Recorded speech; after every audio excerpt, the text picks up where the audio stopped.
Hello my students, स्वागत है आपका मेरे यूट्यूब चैनल में। मेरा नाम है अंकित प्रताप। लास्ट लेक्चर में जो मैंने आप लोगों को डिस्कस किया था उसमें थ्री स्पेरिकल सेल था और वो उसके स्पेरिकल सेल में सर्कमफ्रेंस डिस्टेंस को कैसे फाइंड आउट किया गया था।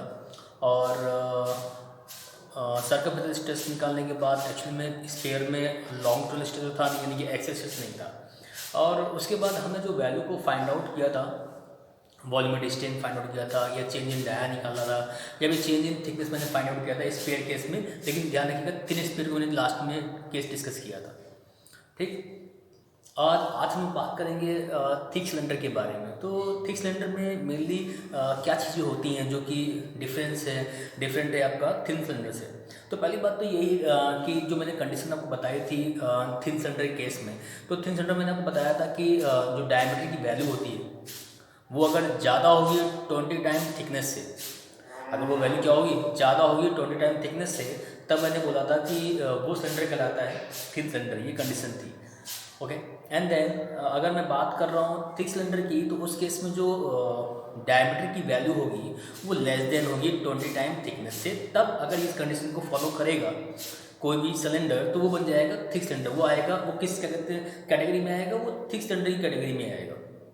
ओके, अब थिक सिलेंडर में होगा क्या कि हम लोग जो फाइंड आउट कर रहे थे, जो कि थिन सिलेंडर में मैंने सरकमफ्रेंस डिस्टेंस निकाला था, लॉन्गिट्यूडनल डिस्टेंस निकाला था, लेकिन रेडियल डिस्टेंस को मैंने फाइंड आउट नहीं किया था, उसकी वैल्यू को मैंने नेगलेक्ट करके रखा हुआ था इन कंपेयर सरकमफ्रेंस डिस्टेंस और लॉन्गिट्यूडनल डिस्टेंस के कंपेरिजन में।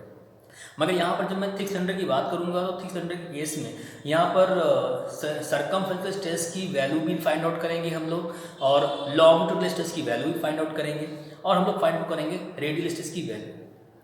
थिन सिलेंडर के केस में क्या था कि वहाँ पर जो आपका सरकमफ्रेंस डिस्टेंस की वैल्यू थी वो वैल्यू वेरी नहीं कर रही थी। मगर थिक सिलेंडर केस में जैसे जैसे आप सिलेंडर की थिकनेस में या डिफरेंट रेडियस में जब फाइंड करोगे सरकमफ्रेंस डिस्टेंस की वैल्यू, तो वो डिफरेंट है। सिमिलर रेडियल डिस्टेंस की वैल्यू जब फाइंड आउट करेंगे तो वो भी डिफरेंट रेडियस पर डिफरेंट मिलेगी, बट उसी थिकनेस में जो आपका लॉन्गिट्यूडनल डिस्टेंस की वैल्यू होगी across the cross section of the cylinder, thick cylinder, वो क्या मानी जाएगी, यूनिफॉर्म। मतलब इस बात से मेरे पास समझ पा रहे हैं कि जो मैंने ये बोला वर्ड किया करते हैं कि पर्टिकुलर क्रॉस सेक्शन में थिक सिलेंडर के केस में जो आपका एक्सियल स्ट्रेस है उसकी वैल्यू क्या है, along the thickness along the cross section same रहेगा। इसका मतलब ये बात हम कह पाएंगे कि डिफरेंट रेडियस पर अगर हम एक्सियल स्ट्रेस की वैल्यू फाइंड आउट कर रहे हैं तो वो क्या रहेगी, सेम रहेगी। एक बात ये भी कह पाऊंगा, कहते हैं कि डिफरेंट रेडियस पर एक्सियल स्ट्रेन की वैल्यू क्या है, सेम है। एक्चुअल में एक्सियल स्ट्रेन या फिर लॉन्गिट्यूडनल स्ट्रेन की वैल्यू फाइंड आउट आप करते हैं डिफरेंट रेडियस पर तो वो सेम मिलती है। इसीलिए आप इस बात को कह पाते हैं कि पर्टिकुलर क्रॉस सेक्शन पर जो एक्सियल स्ट्रेस की वैल्यू है वो क्रॉस सेक्शन की आ रही है, सेम आ रही है। थोड़ा समझाने की कोशिश करूँगा। जैसे मान लीजिए थिक सिलेंडर है, वैसे है तो नहीं लेकिन मान लेते हैं, एज्यूम करने में क्या जाता है। ओके, तो एज्यूम करते हैं ये थिक सिलेंडर है। अब थिक सिलेंडर के केस में यहाँ पर क्या होगा, ये थिकनेस है। अब मैंने जो फाइंड आउट किया था कि इसके सरकमफेरेंस पर जो फाइंड किया था मैंने circumference stress thin cylinder case में मैंने माना था कि इस थिकनेस में इसके टेंजेंट होगा सरकमफेरेंस स्ट्रेस। तो जब टेंजेंट होगा तो वो मैंने माना था कि इस पर्टिकुलर थिकनेस में क्या रहता है, कांस्टेंट रहता है थिन के केस में। मगर जब थिक की बात करोगे तो हम जब इसकी थिकनेस की जो बात कर रहे हैं तो इस थिकनेस में देखिएगा, जैसे जैसे इस थिकनेस में हम मूव करते जाएंगे, इसमें देखो डिफरेंट रेडियस है, डिफरेंट सारे लेयर हैं। तो डिफरेंट रेडियस में क्या मिलेगा आपको जो रेडियल स्ट्रेस की वैल्यू है वो भी डिफरेंट मिलेगी, जो कि थिन सिलेंडर में नेगलेक्ट करके रखा हुआ था। सरकमफ्रेंस स्ट्रेस में क्या होगा, सरकमफ्रेंस स्ट्रेस की वैल्यू क्या होगा, ये यहाँ पर डिफरेंट रेडियस की वैल्यू क्या है, ये वेरी कर रही होगी। जब वेरी करेगी वैल्यू कांस्टेंट नहीं रहेगी, थिन सिलेंडर में हमने कांस्टेंट माना हुआ था। इसी तरीके से इस थिकनेस के अलोंग, इस तरीके से जो आपका इस थिकनेस के अलोंग रहेगा ना, लॉन्ग स्ट्रेस या बोलते हैं एक्सियल स्ट्रेस, उसकी वैल्यू क्या थी, वहाँ पर कांस्टेंट थी। यहाँ पर थिक सिलेंडर केस में वो क्या ली जाएगी, कांस्टेंट यानी यूनिफॉर्म, यानी इस थिकनेस के अलोंग, लेंथ के अलोंग जो हमने एक्सियल स्ट्रेस निकालना है वो इस क्रॉस सेक्शन पर क्या रहेगा, यूनिफॉर्म रहेगा। अब यूनिफॉर्म रहेगा तो उसके लिए हमने ये समझा क्या करते हैं, यूनिफॉर्म इसलिए कि डिफरेंट रेडियस में जब स्ट्रेन की वैल्यू निकालोगे यानी एक्सियल स्ट्रेन निकालोगे तो क्या मिलेगा, वो आपको सेम मिलेगा। ओके, आई थिंक कुछ कंसेप्ट मैंने यहाँ पर थिक सेंटर के केस में देने की कोशिश किया है, तो वो आपको आई थिंक समझ में आया होगा। ठीक है, तो आइए शुरू करते हैं हम लोग अपना डेरिवेशन। इसको थिक सेंटर केस को, इसको लामीज इक्वेशन बोलते हैं, लामीज थ्योरी बोलते हैं, इसको ड्राइव करते हैं। आइए शुरू करते हैं।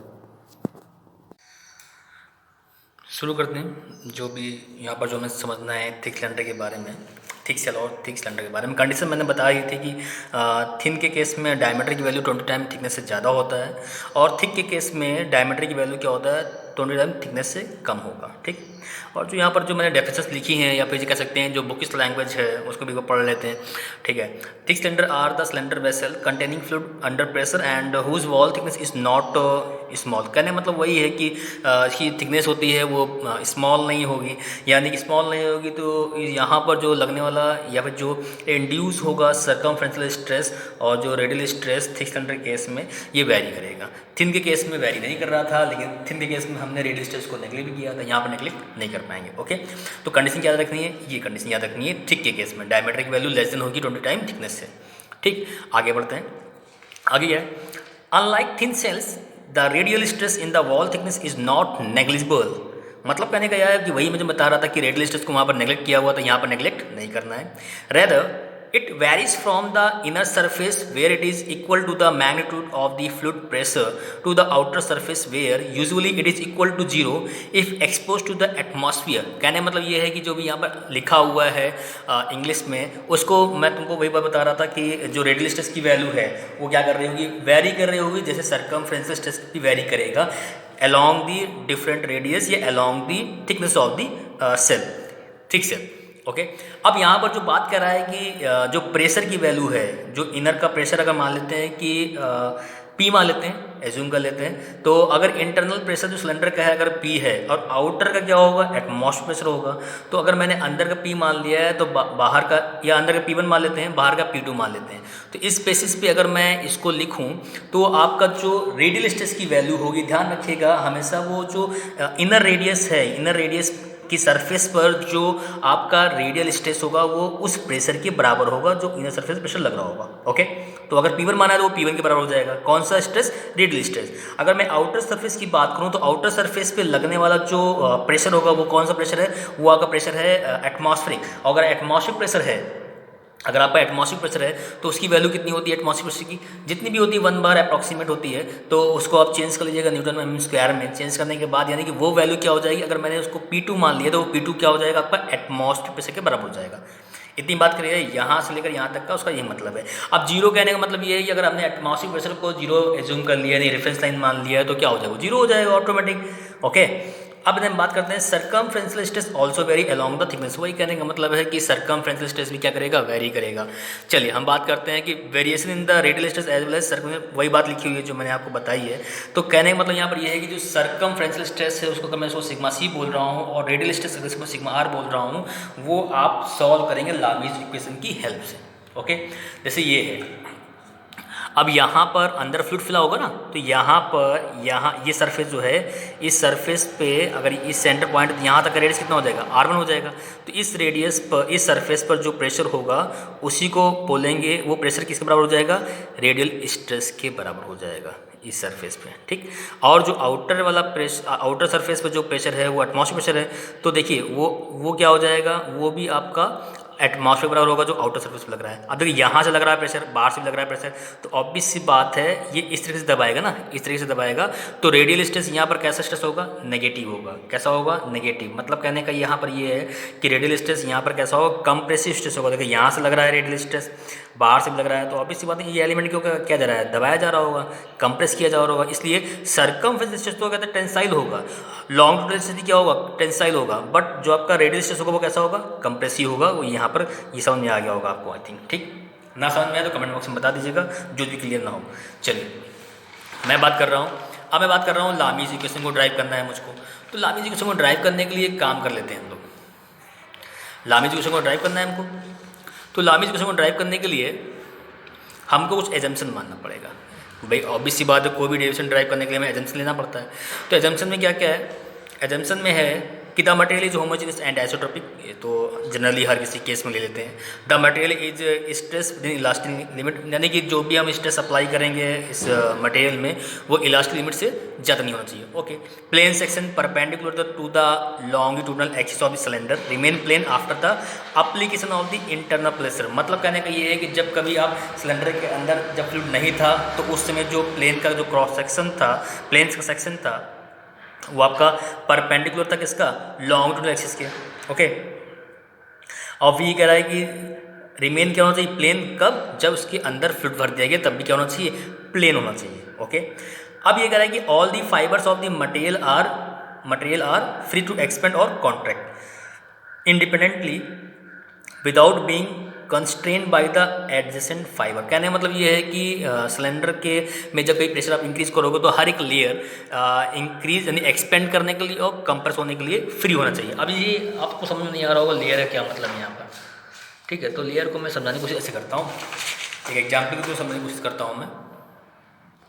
देखिए यहाँ पर क्या है कि आप देख रहे हैं यहाँ पर ये जो मैंने पेज को फोल्ड किया हुआ है, एक सिलेंडर बनाने की मैंने कोशिश किया हुआ है, तो यहाँ पर देखो क्या है, हर एक पेज का एक लेयर होगा, देख रहे हैं। तो जब प्रेशर पड़ेगा तो हर एक लेयर क्या होना, हर एक लेयर बढ़ेगी, यानी हर एक लेयर क्या होनी चाहिए, एक्सपेंड होने के लिए फ्री होना चाहिए। अगर प्रेशर में कम कर दूंगा तो ये क्या होगा, ये हर एक लेयर कॉन्ट्रैक्ट होने के लिए फ्री होना चाहिए। ये इसका कहने मतलब है, मतलब सिलेंडर के अंदर लेयर बाय लेयर होती है। ये पेज को मैंने क्या किया, वो बना दिया सिलेंडर टाइप से, तो वो लेयर बाय लेयर ही आपको समझ में आ रहा है, वही इसका कहने का यहाँ पर मतलब। ओके, आई थिंक ये चीज़ क्लियर हो पाई होगी आपको, जो चीज़ मैंने यहाँ पर बताने की कोशिश की है।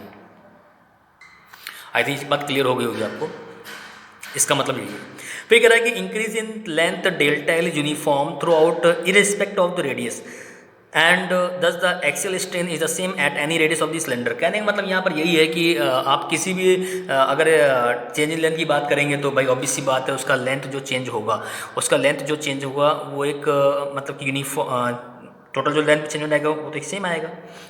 ऐसा तो नहीं है कहते हैं कि कहीं का लेंथ ज़्यादा होगा कहीं का लेंथ कम होगा। जैसे मान लीजिए ये सिलेंडर था, अभी सिलेंडर यहाँ से ही बंद होगा और यहाँ से ही बंद होगा, तो जब लेंथ में चेंजमेंट आएगा तो ये मान लो डेल्टा एल बढ़ गया, डेल्टा एल बढ़ गया, यानी कोई कुछ कांस्टेंट एक लेंथ में चेंजमेंट आया, तो डेल्टा एल बोल दिया मैंने। तो डेल्टा एल अगर चेंजमेंट आया है तो वो यूनिफॉर्म है through out of the radius.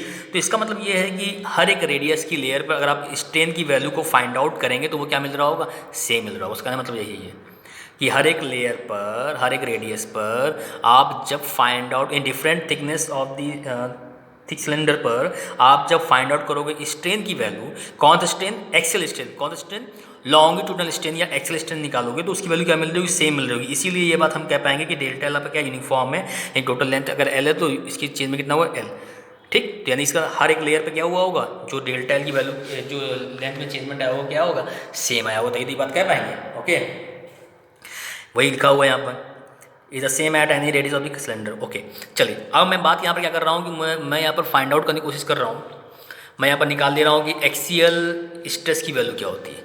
तो मैंने सिलेंडर को मतलब आधा दिखाने की कोशिश किया हुआ, ये कंप्लीट होगा पूरा, इधर से जैसे इधर से बंद है उधर से इधर से इस साइड से ही बंद होगा। तो यहाँ पर आपको पता ही है कि यहाँ पर क्या होता था, इस पर्टिकुलर थिकनेस पर जो रेस्टिंग फोर्स क्रिएट होता है, जो कि सिलेंडर के एंड जहाँ पर फेस एंड होता है वहाँ पर जो प्रेशर लग रहा होगा उसको, उस प्रेशर फोर्स को रोकने के लिए इस सिलेंडर की जो थिकनेस होती है लेंथ के अलॉन्ग क्या लगता है, एक रेस्टिंग फोर्स क्रिएट होता है, इस फोर्स को डाउनफॉल करने के लिए, बोल सकते हैं कि इस फोर्स को बैलेंस करने के लिए। तो यहाँ पर मैंने सिलेंडर कंसिडर कर लिया है जिसका इंटरनल डायमीटर D1 है, आउटर डायमीटर D2 है, इंटरनल प्रेशर P1 है।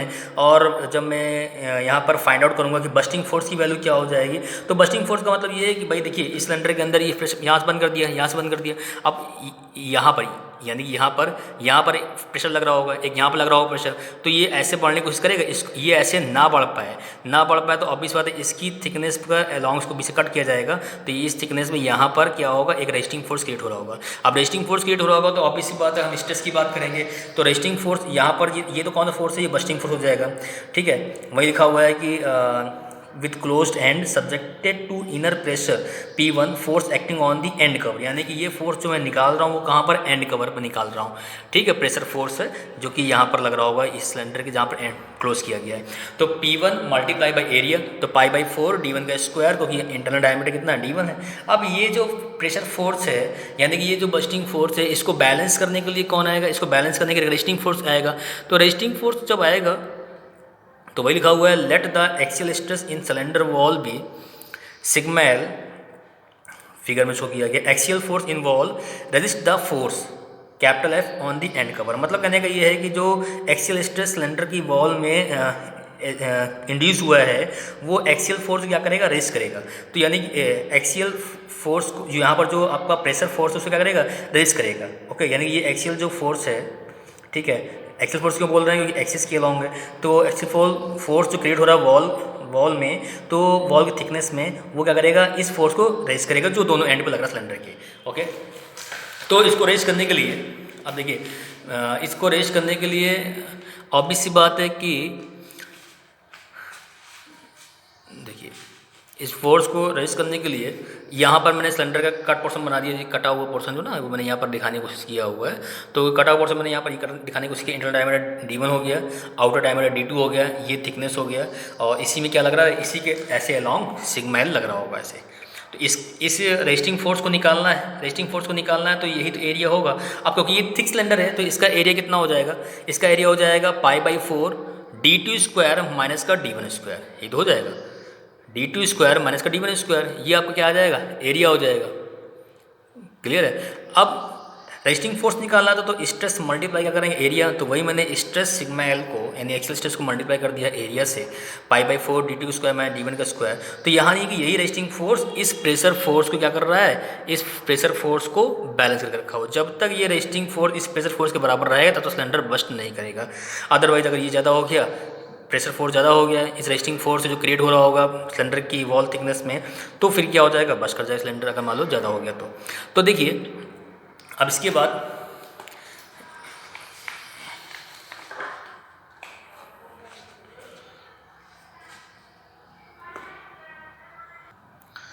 तो उसी कंसेप्ट को यूज़ करके मैंने यहाँ पर सिग्मा एल की वैल्यू को फाइंड आउट किया हुआ है, यानी कि प्रेशर रेजिस्टिंग फोर्स आपका बराबर हो जाएगा प्रेशर फोर्स के। तो यहाँ सिग्मा एल यानी कि जो कि यूनिफॉर्म होता है cross section of the thick cylinder या थिकनेस ऑफ दी वॉल, ठीक है। ये सिग्मा एल की वैल्यू क्या होगी, इसकी थिक, देखो यहाँ पर डिफरेंट रेडियस हो जाएंगे, यहाँ पर रेडियस दूसरी है, यहाँ पर रेडियस दूसरी है। तो यानी कि इस थिकनेस के अलॉन्ग जब मूव करते जाओगे, क्योंकि थिक सिलेंडर है तो यहाँ पर आपका एक्सियल स्ट्रेस की वैल्यू यूनिफॉर्म रहेगी, ये वेरी नहीं करेगी, यानी कि इसकी वैल्यू हर जगह पर सेम रहने वाली है। ओके, तो दोनों वैल्यू इक्वल कर देंगे, यहाँ सॉल्व करेंगे तो जो आपका एक्सियल स्ट्रेस की वैल्यू मिलेगी P1 मल्टीप्लाई बाई D1 का square upon D2 square minus का D1 square. Okay, I think ये बात समझ में आ गई होगी।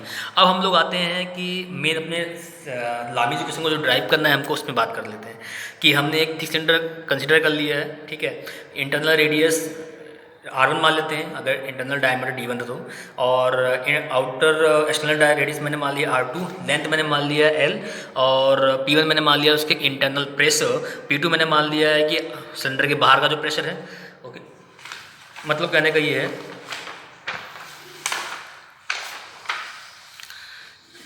तो अब इसके बाद सिग्मा आर मैंने क्या मान लिया है, सिग्मा आर मैंने मान लिया है आपका रेडियल स्ट्रेस, ठीक है, और sigma R plus D sigma R external radius है।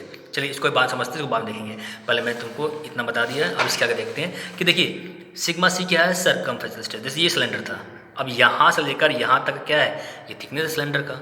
भाई यहाँ पर ये इनर रेडियस हो गया R1, आउटर रेडियस हो गया R2, अब बीच में क्या है, ये थिकनेस है।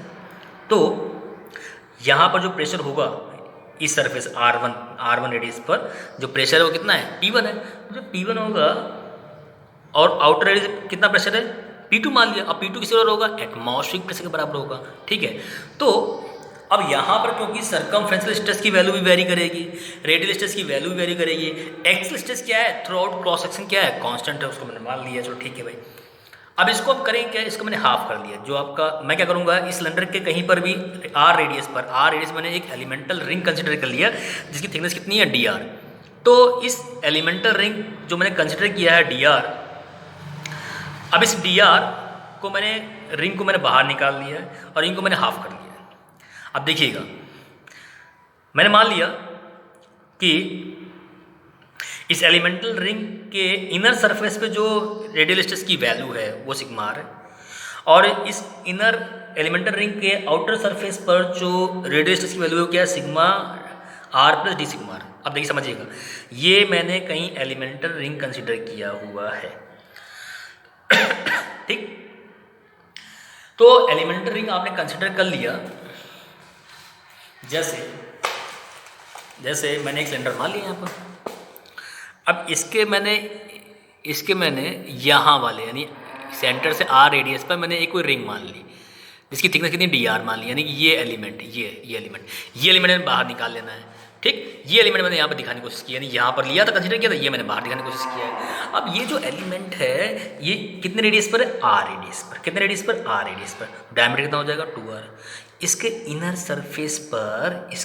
सरफेस पर मैंने मान लिया कि जो रेडियल स्ट्रेस की वैल्यू है वो कितनी है, सिग्मा आर है। कितनी रेडियल स्ट्रेस की वैल्यू, सिग्मा आर है। और इसके आउटर एलिमेंट के जो एलिमेंट का जो रेडियस है, एक तो आर रेडियस है और जो दूसरा रेडियस हो जाएगा यानी कि यहाँ तक का जो रेडियस हो जाएगा वो कितना हो जाएगा, आर प्लस डी आर हो जाएगा, आर प्लस डी आर हो जाएगा। तो इस रेडियस पर जो रेडियल स्ट्रेस की वैल्यू होगी वो कितनी होगी, sigma R plus D sigma R. भाई ऑब्वियस सी बात है, जब रेडियस चेंज होगा तो इस सरफेस पर तो सिग्मा आर था जो कि रेडियस मैंने कंसिडर किया हुआ है, लेकिन जैसे ही रेडियस चेंज होगा तो कुछ ना कुछ तो रेडियल स्ट्रेस में भी चेंजमेंट आएगा ना। तो मैंने मान लिया कि डी सिग्मा आर क्या है, चेंजमेंट है। मान लिया कि भाई अगर कहते हैं ये जो चेंजमेंट है इस कितनी थिकनेस में है, ये थिकनेस है, कितनी थिकनेस में है, डी आर थिकनेस के बाद आपका जो रेडियल स्ट्रेस की वैल्यू कितना है, sigma R plus D sigma R. Okay, अब देखिए ये लग रहा है इनर सरफेस पर, ये लग रहा है आउटर सरफेस पर। जैसे जैसे प्रेशर बढ़ाते जाओगे अंदर सिलेंडर के अंदर का P1 की वैल्यू चेंज करते जाओगे तो ऑब्वियस बात है ये डिफरेंट लेयर पर जो सिग्मा आर की वैल्यू है यार, आर रेडियस में सिग्मा आर की वैल्यू भी क्या करेगी, वेरी करेगी।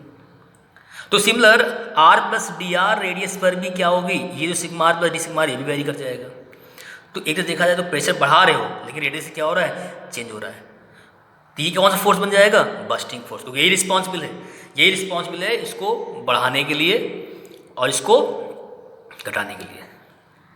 तो यही रिस्पॉन्सिबल है किसी सिलेंडर को जब प्रेशर बढ़ाओगे तो ये इसका डायमीटर बढ़ना शुरू हो जाएगा, कम करो डायमीटर कमना शुरू हो जाएगा, प्रेशर कम करोगे तो ऑब्वियस सी बात है। यानी कि लेयर बाय लेयर जो यहाँ पर स्ट्रेस का वैल्यू है जिसको आप रेडियल स्ट्रेस बोल रहे हो, यानी कि यहाँ पर तो इनर सरफेस पर तो जो अंदर का प्रेशर होगा उसी के बराबर होगा रेडियल स्ट्रेस।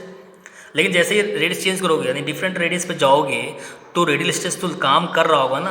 अगर काम नहीं कर रहा होगा तो ये लेयर बाय लेयर लगता ही क्यों, फिर लेयर निकल लगी होती। ऑब्वियस सी बात है, ये लेयर जो अंदर है इसके पहले लेयर और इसके आगे लेयर तभी रुका हुआ है कि जो पीछे लेयर के ऊपर क्या है, अंदर लेयर ऊपर दबा रहा होगा और बाहर लेयर नीचे दबा रहा होगा, तभी रुका हुआ बीच में। मतलब कहने का ये लेयर बीच में इसीलिए है कि यहाँ से कोई प्रेशर डेवलप हो रहा है और यहाँ से कोई प्रेशर डेवलप हो रहा है, ये दोनों बीच में संभाले हुए हैं, मतलब प्रेशर फोर्स लग रहा है तभी ये बीच में रिंग में बीच में ये लेयर अटका हुआ है, ठीक। अब यहाँ पर इस बस्टिंग फोर्स को अगर मुझे निकालना है तो आपको एक बात समझ में आ रही होगी कि इनर सरफेस पे भी लग रहा है फोर्स, आउटर सरफेस पे भी लग रहा है फोर्स। यानी कि ये जो आपने एलिमेंट कंसीडर किया हुआ था, एलिमेंट रिंग कंसीडर किया था, इसको मैंने आधा पार्ट डिवाइड कर दिया। भाई ऑब्वियस सी बात है जब ये बढ़ना शुरू होगा तो ये ना बढ़े तो ये जो थिकनेस देख रहे हो ये इसी में तो एक रेस्टिंग फोर्स क्रिएट होगा इसको रोकने के लिए, ये ताकि ना बढ़े। बात समझ में आ रही है, क्लियर हो नहीं हो रहा है भाई। देखिए प्रेशर फोर्स बढ़ा रहे हैं तो बढ़ाने पर सिग्मा वेरी करेगा डिफरेंट रेडियस पर, तो जब प्रेशर फोर्स वेरी करेगा तो रेडियल स्ट्रेस वेरी करेगा तभी तो इस थिकनेस पर यानी कि अगर मैं इसकी बात करूँ इस थिकनेस पर इसको काट दिया जाए तो इसे काटा जाए ये इसको कौन रोकेगा, इसको बढ़ने से कौन रोकेगा, इसी वॉल थिकनेस पे एक रेस्टिंग फोर्स क्रिएट होगा जो कि इस फोर्स का विरोध करेगा, अपोज करेगा, बस्टिंग फोर्स जो बोल रहे हैं हम। बस्टिंग फोर्स कौन है, बस्टिंग फोर्स जो कि इनर सरफेस पे जो लगेगा फोर्स और जो आउटर सरफेस पे लग रहा है फोर्स, इनका जो नेट फोर्स आएगा वो तुम्हारा हो जाएगा बस्टिंग फोर्स। ओके। देखिए इनर सरफेस पे फोर्स होगा, एक आउटर सरफेस फोर्स होगा, इनका नेट फोर्स आएगा, वही आपका होगा बस्टिंग फोर्स। तो नेट फोर्स निकालने के लिए सिग्मा आर, ये स्ट्रेस है, ये सॉरी ये क्या है, रेडियल स्ट्रेस है। रेडियल स्ट्रेस को मुझे मल्टीप्लाई करना है एरिया से। अब समझिए एरिया कौन सा एरिया लेते थे, प्रोजेक्टेड एरिया। तो यहाँ तक का कितना हो जाएगा डाया, डी, डी यहाँ तक है, तो ये कितना हो जाएगा 2r। तो ये 2r तो ये मिल गया आपको। अब ये ऐसे लंबा होगा तो कितना लंबा है, लेंथ l। तो वही मैंने सिग्मा r को 2r इंटू एल से मल्टीप्लाई कर दिया, तो इनर सरफेस पर लगने वाला फोर्स मिल गया आपको। अब देखते हैं आउटर सरफेस कितना फोर्स है। तो sigma r plus D sigma r, ये तो हो गया तुम्हारा रेडियल स्ट्रेस, ये तुम्हारा क्या हो जाएगा, ये हो जाएगा तुम्हारा रेडियल स्ट्रेस, ठीक है। या आप बोल सकते हो इसको प्रेशर ही बोल सकते हो, क्योंकि डिफरेंट लेयर पे है ना, तो एक लेयर दूसरी लेयर पे क्या लगाएगा, प्रेशर फोर्स लगा रहा होता है। तो यहाँ पर जो प्रेशर फोर्स लग रहा होगा, यहाँ पर जो प्रेशर फोर्स लग रहा होगा, ठीक, तो वो क्या हो जाएगा, sigma r plus D sigma r है, यह जो रेडियल स्ट्रेस है। तो इसकी वैल्यू फाइंड आउट करोगे तो ये आउटर सरफेस पे लग रहा है sigma r plus D sigma r। अब उसके लिए क्या चाहिए, हमको चाहिए प्रोजेक्टेड एरिया। तो यहाँ से लेकर इस पॉइंट से लेकर इस पॉइंट तक का डायमीटर कितना हो जाएगा, तो यहाँ से लेकर यहाँ तक 2 टाइम्स डी था, और इधर डी आर और इधर डी आर क्या हो जाएगा, 2 टाइम्स डी, सॉरी क्या हो जाएगा, D plus 2 times D R, D plus भाई यहाँ से लेकर यहाँ तक वैल्यू कितनी हो जाएगी, यहाँ से लेकर यहाँ डी, और ये डी आर कितना हो जाएगा 2 टाइम्स डी आर, तो D plus 2 times D R. तो यानी इसको अगर मैं रेडियस में लिखूँ तो यहाँ से लेकर यहाँ तक हो जाएगा 2r, और यहाँ पर क्या हो जाएगा 2 टाइम्स डी आर। तो लिखा हो r plus D are, 2r, और डी आर भी 2 टाइम है, तो क्या हो जाएगा, यानी यहाँ से लेकर यहाँ तक हो जाएगा 2, यहाँ से लेकर यहाँ तक है 2r, और ये दोनों वैल्यू जुड़ के हो जाएंगे 2 टाइम्स डी आर। तो यहाँ से लेकर यहाँ तक का लेंथ कितना हो जाएगा, 2 times r plus 2 times D R. तो भाई 2 मैंने यहाँ पर कॉमन ले लिया है। अब ये तो यहाँ तक वैल्यू अभी भी लेंथ में होगा ना, तो लेंथ से जब मल्टीप्लाई करो क्या मिल जाएगा आपको, प्रोजेक्टेड एरिया मिल जाएगा। यानी कि मैं जो बात कह रहा हूँ प्रोजेक्टेड एरिया, यानी ये एरिया मिल जाएगा हमको। ये डायमीटर और लेंथ से मल्टीप्लाई कर दिया था, तो ये इनर डायमीटर था, तो इनर में मल्टीप्लाई कर दिया। ये 2r की इनर डायमीटर है 2r, मल्टीप्लाई बाई एल से मल्टीप्लाई कर दिया, तो ये आपको क्या मिल जाएगा, प्रोजेक्टेड एरिया, यानी कि ये ठीक। इसके बाद sigma r plus D sigma r का मैंने मल्टीप्लाई कर दिया है एरिया से, तो ये आपका बन गया, क्या बन गया, फोर्स बन गया। अब देखिए एक फोर्स की वैल्यू ऊपर की तरफ, एक फोर्स की वैल्यू की डाउनवर्ड की तरफ, बात समझ में आ रही है। तो नेट फोर्स अगर मैं निकालूंगा, तो मैंने क्या किया, जो अपवर्ड में से डाउनवर्ड सब्ट्रैक्ट कर दिया, ये तो मैंने किया यहाँ पर, ठीक है। जब ऐसा आप जब करोगे तो sigma r multiply 2 times r into L, minus कर दिया मैंने वैल्यू को, यानी कि इस फोर्स में से इस फोर्स को मैंने माइनस कर दिया। जब माइनस करेंगे तो आपको बस्टिंग फोर्स मिल जाएगा। तो देखिए इसका जैसे मल्टीप्लाई किया तो थोड़ा कहीं छूट गया था ना, ये चीज़ इसलिए मैंने ऐसे लिखा हुआ है, 2 तो बाहर ही कर लिया मैंने। तो सिग्मा r का पहले r से मल्टीप्लाई किया गया, तो ये लिखा sigma r into D sigma r multiply r। फिर इसका मैंने मल्टीप्लाई किया है डी आर से, तो ये लिखा हुआ है sigma r multiply by D R. यही छूट गया था तो मैंने यहाँ प्लस करके लिख दिया है, ठीक। फिर plus D sigma r multiply by r, ये लिखा हुआ है, ठीक। फिर D sigma r multiply by D R, फिर ये 2 और l बाहर था। अब देखिए जब इसको ओपन करेंगे तो ये और ये कैंसिल हो जाएगा, जो बाकी रिमेनिंग बचेगा, अब 2 और l को मैंने मल्टीप्लाई कर दिया, क्या हो जाएगा 2 times sigma r multiply by D R, 2 times r D sigma r l। हाँ ठीक, ये छूट गया था ना, तो मैंने इसको पहले लिख दिया है, इस वाले पॉइंट को पहले लिख दिया है। 2 को मल्टीप्लाई किया r D sigma r multiply l, ठीक। फिर माइनस का 2 times D sigma r multiply D R multiply l। अब ये जो छूट गया था ये मैंने लास्ट में लिख दिया है, माइनस का 2l अंदर मल्टीप्लाई कर दिया सिग्मा r डी आर। अब सॉल्व करोगे, मैंने देखो D sigma r multiply D R क्या हो जाएगा निकला, क्योंकि देखो स्मॉल वैल्यू, देखो 0.2 और 0.2 को अगर मल्टीप्लाई करो, या 0.1 या 0.2 को मल्टीप्लाई क्या आ जाएगा, 0.02 आ जाएगा, यानी वैल्यू और छोटी हो जाएगी। जब छोटी वैल्यू को आपस में प्रोडक्ट करते हैं तो वैल्यू छोटी हो जाती है, इसीलिए मैंने ये पार्ट क्या कर दिया, नेगलेक्ट कर दिया। ओके, तो क्या बचा, माइनस का 2r D sigma r multiply L, minus का 2 sigma r D R into L, ये बचा। अब रेस्टिंग फोर्स की मैंने बात कही, तो रेस्टिंग फोर्स वॉल थिकनेस में क्रिएट होगा यहाँ पर। अब ये सर्कमफ्रेंशियल स्ट्रेस होता है। अब सर्कमफ्रेंशियल स्ट्रेस को जब मैं मल्टीप्लाई करूँगा उसके एरिया से, तो भाई देखिए सर्कमफ्रेंशियल स्ट्रेस इसी वॉल थिकनेस में तो क्रिएट होगा। ये वॉल थिकनेस है, ये वॉल थिकनेस है, तो ऐसे तो क्रिएट हो रहा है इस तरीके से, और इस तरीके से वॉल क्रिएट होगा, ठीक है, सिग्मा सी। अब सिग्मा सी को जब मल्टीप्लाई कर देंगे एरिया से, तो एरिया क्या है, यहाँ अगर यहाँ तक एल हो गया, इसकी थिकनेस कितनी थी, डी आर, तो डी आर मल्टीप्लाई एल, ये हो गया एरिया, लेकिन ये तो एक साइड का एरिया आएगा ना, हमको तो यहाँ का ही मल्टीप्लाई करना है, यहाँ का ही मल्टीप्लाई करना है, दोनों को मल्टीप्लाई करना है, दोनों को मल्टीप्लाई करना है, तो 2 टाइम्स में मल्टीप्लाई कर दिया। ओके, अब इसके बाद रेस्टिंग फोर्स निकल के आ गया। हमको पता है कि सिलेंडर तब तक बस्ट नहीं करता है जब तक रेस्टिंग फोर्स बराबर हो बस्टिंग फोर्स के। तो ये आपका बस्टिंग फोर्स है, ये तुम्हारा रेस्टिंग फोर्स है, दोनों को बराबर कर दो। यहाँ बराबर किया, जो कुछ कैंसिल करने के बाद सिग्मा सी माइनस का R D sigma upon D R minus का sigma R dot D R upon D R आ जाएगा। तो ये डी आर क्या हो जाएगा, कैंसिल हो जाएगा। आदि समझ में आ गया होगा आपको बात कि ये sigma C equal to minus का R D sigma R upon D R, भाई डी आर को इधर डिवाइड भी कर दिया है, ठीक है, एल से एल यहाँ भी कौन था, एल कैंसिल, टू कॉम कैंसिल हो गया, तो ये वैल्यू बची है हमारे पास। अब इसके बाद आपके पास सिग्मा सी की जो वैल्यू आई वो कितनी आई, माइनस का आर डी सिग्मा आर, भाई यहाँ पर यही तो बचा था हमारे पास, R D sigma R upon D R minus का सिग्मा आर डी आर, तो कैंसिल हो जाएगा, यहाँ पर कैंसिल कर दो, तो ये बचेगा sigma C equal to minus का R D sigma upon D R minus का सिग्मा आर। अब इसके बाद आपको एक बात समझनी चाहिए कि जो आपने स्टार्टिंग में लॉन्गिट्यूडनल स्ट्रेस की वैल्यू फाइंड आउट की थी, उसकी वैल्यू कितनी आई थी, उसकी वैल्यू आपने ध्यान नहीं दिया, P1 मल्टीप्लाई बाई D1 का square upon D2 square minus D1 square, ये आया था सिग्मा एल को। अगर मैं इसी को लिखूं यहाँ पर कि लॉन्गिट्यूडनल स्ट्रेन कितना होगा, तो लॉन्गिट्यूडनल क्या लिखेंगे आप, sigma L upon E minus का mu times sigma C upon E minus का mu times sigma R upon E. अब देखो, मैंने तुमको स्टार्टिंग में बताया था कि जो आपका यहाँ पर सिग्मा आर की वैल्यू क्या होगी, नेगेटिव होगी ना। क्यों नेगेटिव था, क्योंकि अंदर से ही प्रेशर लग रहा है, बाहर से ही प्रेशर लग रहा है, तो ये तो यहाँ पर दब रहा है ना, इसीलिए जो आपका रेडियल स्ट्रेस है वो क्या होगा, नेगेटिव होगा। ओके, तो ये नेगेटिव क्या हो जाएगा, यानी अगर आप निकालोगे लॉन्गिट्यूडनल स्ट्रेन तो sigma L upon E minus का mu time sigma C upon E मिलेगा और प्लस का mu time sigma R upon E मिलेगा।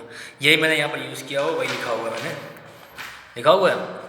तो यहाँ पर अब इतनी बात क्लियर हो गई आपको कि ये वैल्यू कैसे आई, लॉन्गिट्यूडनल स्ट्रेन या फिर एक्सियल स्ट्रेन कैसे निकाला आपने। लेकिन इसमें कैपिटल ही तो कांस्टेंट होता है, म्यू भी कांस्टेंट होता है। अब आपको ये समझ नहीं आ रहा है ये कांस्टेंट कैसे है, कि मैं जो बोल रहा हूँ एक्सियल स्ट्रेस कांस्टेंट कैसे है, वो कांस्टेंट ऐसे है। मैं क्या बोल रहा था, मैं बोल रहा था कि ये जो एक्सियल स्ट्रेस है, ये जो आपका एक्सियल स्ट्रेस है, या फिर क्या बोलते हैं इसको, लॉन्गिट्यूडनल जो स्ट्रेस है, ये इस पर्टिकुलर थिकनेस वॉल में क्या है, कांस्टेंट है। मतलब चाहे यहाँ पर निकालो, चाहे यहाँ पर निकालो, चाहे डिफरेंट रेडियस कहीं पर भी निकालो, वो आपका यहाँ पर भी वो जो वैल्यू आ रही है वही वैल्यू यहाँ पर आएगी, वही वैल्यू हर जगह नहीं, डिफरेंट रेडियस पर। अगर मैं यहाँ पर देखूँ तो बहुत सारी इसकी रेडियस मिलेगी, तो हर एक रेडियस पर जो फाइंड आउट करोगे सिग्मा एल की वैल्यू क्या आ रही है, सेम आ रही है। इसीलिए इसको मैंने क्या बोल दिया है, कांस्टेंट बोल दिया है। तो कांस्टेंट बोलने के बाद मैं ये बात कह पाऊँगा कि ये था माइनस सिग्मा सी, ये था प्लस सिग्मा आर, तो ये कांस्टेंट बराबर है। इसको थोड़ा ऐसे लिख लिया मैंने, sigma C minus sigma R minus multiply कर दो, तो वो भी क्या रहेगा, कांस्टेंट की तो बराबर रहेगा, उसको कोई फर्क नहीं पड़ना है। ठीक है, बात समझ में आ गई। स्ट्रेन आपका कांस्टेंट वैल्यू है, स्ट्रेन क्या एक नंबर ही तो आएगा, तो ये तो कांस्टेंट है। ओके, ये कांस्टेंट आता है ना। स्ट्रेन अगर आप निकालोगे तो हमेशा स्ट्रेन इक्वल टू क्या होता है, स्ट्रेन की तो वैल्यू हमेशा एक नंबर ही मिलेगा ना आपको, इसी कोई यूनिट तो होती नहीं है, तो ऑब्वियस बात ये कांस्टेंट हो गया। ओके, सिग्मा एल ये भी क्या है, कांस्टेंट बता दिया, ई कांस्टेंट म्यू कांस्टेंट, तो बचा क्या, माइनस का सिग्मा सी प्लस का सिग्मा आर इक्वल कांस्टेंट। अगर मैं इसमें से माइनस मल्टीप्लाई कर दूँ दोनों साइड में तो कोई फर्क पड़ेगा, नहीं पड़ेगा। तो सिग्मा जब मैंने मल्टीप्लाई कर दिया, जब मल्टीप्लाई करोगे तो क्या आ जाएगा, सिग्मा सी प्लस का हो जाएगा माइनस सिग्मा आर हो जाएगा इक्वल टू कांस्टेंट।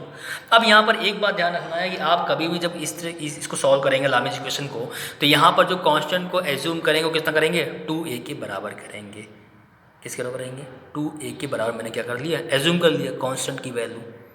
ओके, अब फ्रॉम इक्वेशन सेकेंड और ये थर्ड इसको सॉल्व कर लेते हैं। तो सॉल्व करने का मतलब यही है कि सिग्मा सी की वैल्यू इस थर्ड इक्वेशन में पुट कर दें।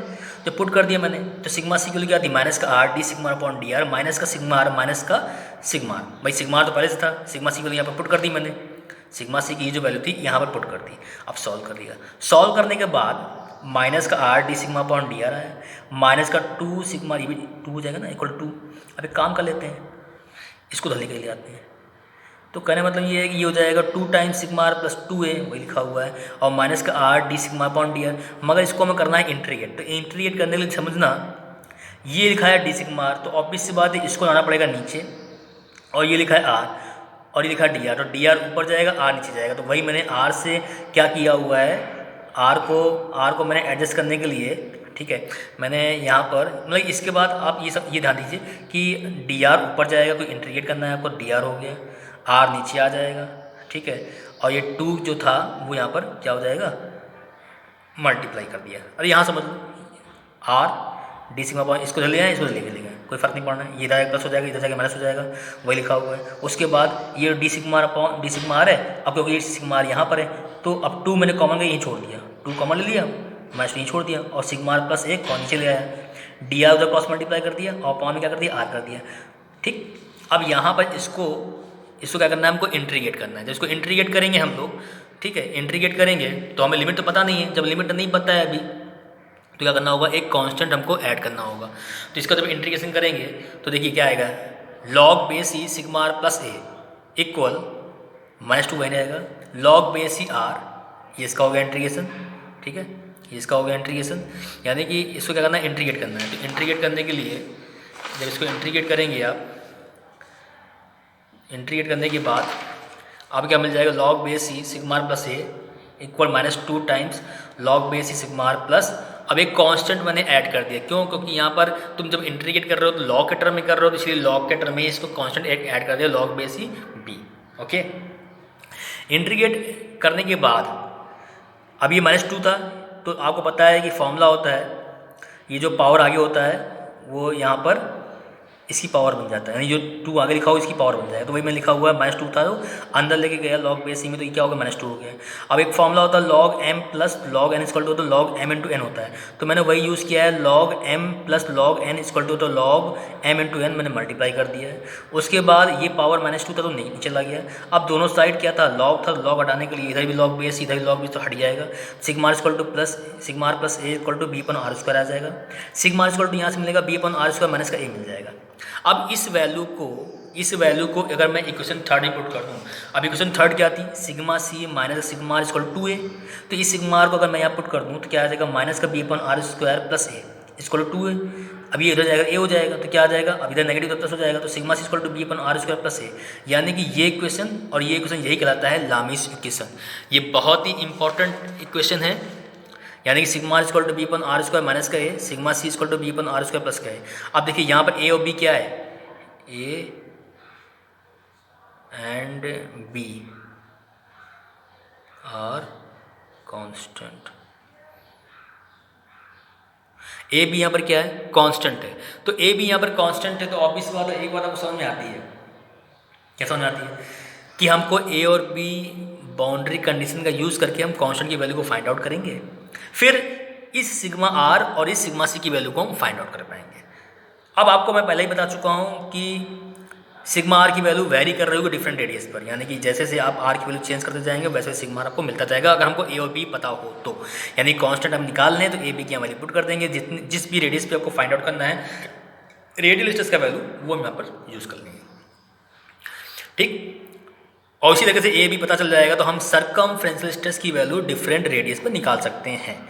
अब ए बी को निकालने के लिए आपको जो न्यूमेरिकल्स मिलेंगे वहाँ पर कुछ ना कुछ बताएगा, आपको कुछ ना कुछ कंडीशन देगा आपको फाइंड करने के लिए, या फिर कंडीशन ना दे तो एक बात ध्यान रखिएगा, सिलेंडर के अंदर का प्रेशर क्या था, जो भी गिवन होगा सिलेंडर के अंदर का प्रेशर, अंदर का जो प्रेशर है मान लिया क्या प्रेशर है, पी है, और तो सिग्मा आर इक्वल टू क्या यूज़ करेंगे, पी, आर की क्या रखेंगे, R1, एक बन गया क्वेश्चन। सेकंड क्वेश्चन क्या होगा, R2 क्या था आपका, एक्सटर्नल रेडियस था, क्या था, एक्सटर्नल रेडियस। तो जब आपने एक्सटर्नल रेडियस की बात कही है तो यानी R2 क्या था, एक्सटर्नल रेडियस, और बाहर का जो प्रेशर है वो किसके बराबर है, एटमॉस्फेयर, और एटमॉस्फेयर मैंने क्या कंसिडर किया, रेफरेंस, तो रेफरेंस मतलब वो जीरो, भाई एटमॉस्फेयर क्या मान चलते, जीरो मान चलते हैं, जितने भी हमारे इक्विपमेंट बने होते हैं वो तो हमेशा एटमॉस्फेयर के ऊपर के प्रेशर को मेजर करते हैं ना, तो यहाँ पर जो प्रेशर होगा एटमॉस्फेयर का उसको हम क्या मान लेंगे, जीरो। तो P2 मान लिया कि जो बाहर का प्रेशर कितना, P2, तो वो क्या हो जाएगा, सिग्मा आर के बराबर, तो सिग्मा आर इक्वल हो जाएगा P2 के बराबर, कहाँ पर, R2 पर। अब वही R2 पर यहाँ पर 0 पुट कर दो, क्योंकि एटमॉस्फेयर से क्या मान लिया हमने, 0 मान लिया है। तो 0 equal to B upon R2 square minus A, और यहाँ पर एक क्वेश्चन पहले बना चुके थे, P equal to B upon R1 square minus A, दोनों को सॉल्व करना है, ए बी मिल जाएगा, ए बी जैसे मिलेगा फिर आप कहीं पर भी सरकमफेरेंशियल स्ट्रेस की वैल्यू फाइंड आउट कर सकते हैं। इस इक्वेशन में लामीज इक्वेशन को ड्राइव करने में आपको बहुत अच्छे से समझ में आ गया होगा मुझे लगता है, और मैंने जो चीज़ें बताई हैं उसको ध्यान रखिएगा कि लॉन्गिट्यूडनल स्ट्रेस लामीज के केस में क्या रहता है, कांस्टेंट रहता है through out the wall thickness. चलिए, वीडियो देखने के लिए बहुत बहुत थैंक्स। अगर समझ में आ गया हो तो वीडियो को एक बार लाइक जरूर कर दीजिएगा। घर पे बने रहिए, सुरक्षित रहिए, सेफ रहिए, अपने घर पर कहीं बाहर घूमने की ज़रूरत नहीं है। जितने अच्छे मैं लेक्चर प्रोवाइड कर सकता हूँ कोशिश कर रहा हूँ बनाने की। अगर आपको लगता है फिर भी कुछ इम्प्रूव करने की ज़रूरत है तो आप कमेंट बॉक्स में डाल सकते हैं, जो चीज़ क्लियर नहीं हो रही है उसको बता सकते हैं, मैं उसको ज़रूर डालूंगा। अगर कोई टॉपिक छूट जाता है या मुझसे गलती छूट जा रहा है या फिर मैं नहीं इसको एक्सप्लेन किया है अभी तक, तो प्लीज़ उसको भी आप कमेंट बॉक्स में डाल दीजिएगा, ठीक है। और वीडियो देखने के लिए बहुत बहुत धन्यवाद। Okay, thank you.